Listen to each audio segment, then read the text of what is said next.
বাঙালিরা একটু আনন্দ করতে ভালোবাসে, তাই না? আমরা যারা বাঙালি তারা সবসময় একটু আনন্দর দিন খুঁজতে থাকি।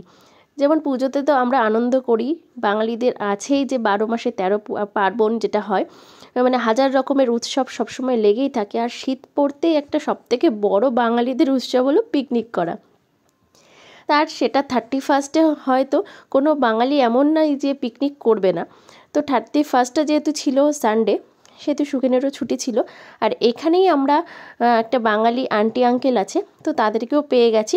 তাদের বাড়িতেই আজকে 31 আমরা পিকনিকটা করছি।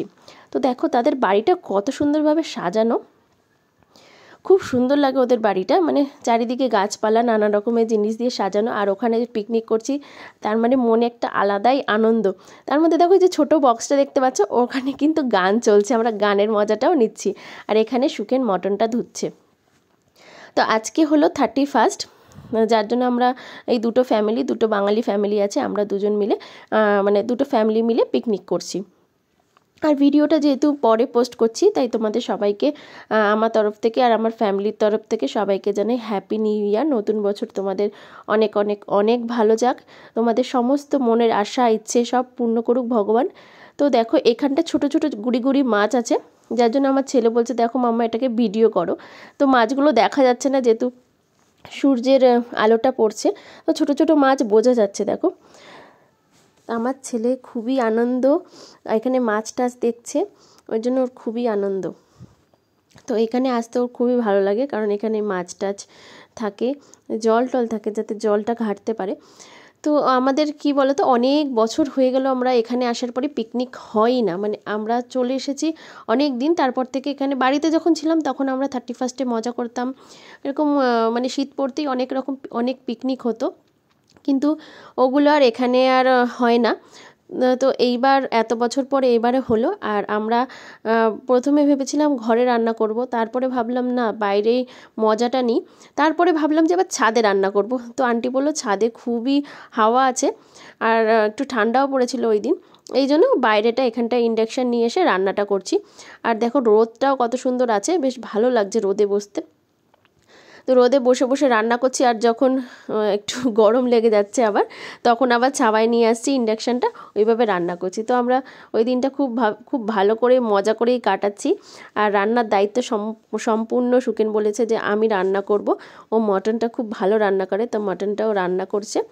আর বাঁধাকপি ছিল, বাঁধাকপিটা আন্টি রান্না করেছে। আমরা সব কেটে কুটে রেডি করে সব কিছু ঘরের থেকে নিয়ে এসেছি, যার জন্য ঝামেলা কোনো কিছুই ছিল না, শুধু রান্না করাটাই ঝামেলা ছিল। মশলা টশলা সব কিছুই আমরা করে নিয়ে এসেছিলাম।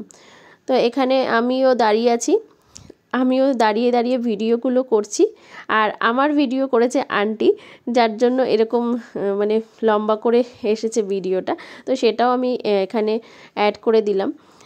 তো ঝুলায় যে আঙ্কেল আর আমার ছেলে বসে আছে, দুজন দোলনা বসে বসে গল্প করছে। তো আমার ছেলেরও স্নান টান করিয়ে দিয়েছি, স্নান টান করিয়ে দেখো স্নান টান করিয়ে নিয়ে এসেছি বাড়ির থেকে, আবার গিয়ে আবার স্নান করিয়ে নিয়ে এসেছিলাম। আন্টি বলছিল যে এখানে স্নান করে নিতে, ছেলেকেও স্নান করাতে, কিন্তু আমি করালাম না, যে ঠান্ডা ফান্ডা লেগে যাওয়ার একটা ভয় আছে। তো বাড়ি থেকে করিয়ে নিয়ে আসলাম। আর আমার তো সবথেকে ভালো লাগে কি বলো তো, এই যে ঠাকুরগুলো চারিদিকে সবসময়, চারিদিকে ঠাকুরগুলো, এগুলো দেখতে বেশি ভালো লাগে। তো খুব সুন্দর রোদ আসছে না, এখানটা পিকনিক করে আলাদাই মজা। আমি স্নান টান করে নিয়েছি, অনেকটা বেলাই হয়ে গেছিলো, তাই জন্য স্নান টান করে নিলাম। এর মাঝখানে ছোটো একটা টিফিনের ব্যবস্থাও ছিল, যেটার ভিডিওটা করা হয়নি, আমি ভুলে গেছিলাম যে আমি ভিডিও করছি, ক্লিপটা নেওয়া হয়নি। তো আমাদের রান্না কমপ্লিট, এখন আমরা খেতে বসবো। আর সবথেকে ভালো ব্যাপার হলো এখানে আন্টি কলা গাছ পেয়েছে, তো বললো যে কলা পাতায় নিয়ে আসে, কলা পাতাতে খাবো, অনেক বছর কলা পাতাতে খাইনি। তো দেখো এই যে মাটনটা আর বাঁধাকপি আর স্যালাড, এইসবই সিম্পল খাবার। তো আমরা খেয়ে দিয়ে আবার বেরিয়ে গেছি, একটা জায়গায় যাব। তো আজকে 31টা কিন্তু অন্যরকমভাবেই মানে সেলিব্রেট করছি আমরা, একটু আনন্দ একটু মজা সব কিছু নিয়ে। তো আন্টি আঙ্কেল আর আমরা সবাই মিলে বেরিয়ে গেছি। তো কী কী জিনিস, কিসের জন্য এসেছি, কী কী জিনিস দেখবো, অবশ্যই তোমাদের সাথে সেগুলো শেয়ার করব। তো তোমরা দেখতে থাকো ভিডিওটা। তারপরে চলে আসলাম আমরা শপিং মলে। তো আন্টি কিছু শপিং করবে, এই জন্য আমরা এসেছিলাম শপিং মলে। সাউথ ইন্ডিয়ান শপিং মলে এসেছি। এখানে দেখো শাড়িতে সব জিনিসপত্র কত সুন্দর ডিসকাউন্ট দিচ্ছে। আর এই যে ক্রিসমাস গেল কিছুদিন আগে, এই জন্য সাজিয়েছিল, খুব সুন্দর সাজিয়েছিল, খুব ভালো লাগছিল দেখতে। আর এখানে মানে প্রচুর ডিসকাউন্ট দিচ্ছে, শাড়িতেও ডিসকাউন্ট দিচ্ছে, অন্য জিনিসেও ডিসকাউন্ট দিচ্ছে। আর সাউথ ইন্ডিয়ানের যে জুয়েলারিটা, তো গোল্ডটা হলো ওপরে আছে। তারপরে আমরা চলে আসলাম এখানে দক্ষিণেশ্বরের কালী মন্দির, সেটাই এখানে ছোট করে খুব সুন্দরভাবে করা আছে। তো এই মন্দিরে এসেছি। এটা হলো হায়দ্রাবাদের কালীবাড়ি। তো এখানে অনেক বাঙালিরাই আসে। এই দেখো মা কালীকে। এখানে কিন্তু মা কালীর মন্দিরের পাশে ভোলে বাবার মন্দির আর নরসিংহের মন্দিরও আছে। আর এখানে এই মন্দিরের সামনেই না একটা ছোট দোকান আছে, যেখানে হলো বাঙালি খাবার, মানে স্ট্রিট ফুডগুলো, চপ, সিঙ্গারা, তারপরে কাটলেট, এইসব পাওয়া যায়, যেটা আমরা খেয়েছি কিন্তু ভিডিও করা হয়নি। দেখো মন্দিরটা পুরো একদম দক্ষিণেশ্বর কালী মন্দিরের মতো। তো তারপরে আমরা চলে এসেছিলাম বাড়িতে, আর ভিডিও করা হয়নি রাস্তায়। তো তারপরে আসার সময় আমরা কেক নিয়ে এসেছিলাম। তো রাত 12টার সময় তো একটা কিছু সেলিব্রেট করতে হবে, সেটা ছোট হোক বড় হোক যাই হোক, সেলিব্রেশনটা দরকার।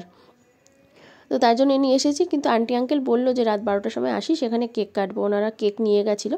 তা আমরা বললাম যে না, আমাদের সারাদিন ওই এত ধকল গেছে, মানে ধকল কোনো কিছুই না, তবু একটু আনন্দ করেছি না, শরীর আর পাচ্ছিল না। তো তার জন্য বললাম যে না, আমরা আর আসবো না। তো দেখো আমার ছেলে এখনও জেগে আছে, ও বলছে আমি কেক খাবো না। ও আসলে ওই দোকান থেকে মানে চপ টপ খেয়েছে, তো এই জন্য ওরও খিদে নেই। এই জন্য আমরা, সুখেনও খেলো না, আমি একটুখানি কেকটা খেলাম। তো আজকের সেলিব্রেশন এরকমভাবেই করলাম, মানে নিউ ইয়ারের সেলিব্রেশনটা এরকমভাবেই করলাম। আর দেখো এই যে ইনি ব্যস্ত, ওনাকে বলছি যে বলো যে হ্যাপি নিউ ইয়ার, তাই বলছে যে হ্যাপি নিউ ইয়ার, নাহলে কিন্তু বলতো না। ওই দেখো আবার বললাম যে একটু হাততালি দাও, ক্লাপ করো, ওই দেখো ক্লাপ করছে, আদ্রি তো ক্লাপ করছে, ওই দেখো। তো আমি কেক কাটছি আর ওদেরকে বলছি তোরা ক্লাপ কর, তো ক্লাপ করছে। তো এই নিউ ইয়ারে পড়লো, একটা বছর পার হয়ে আমরা আর একটা বছরে পড়ে গেলাম। শুধু রাত 12টার পার্থক্য, মানে একদিনের, মনে যেন কত দিনের পার্থক্য, কিন্তু পার্থক্য হলো একটা দিনের মাত্র।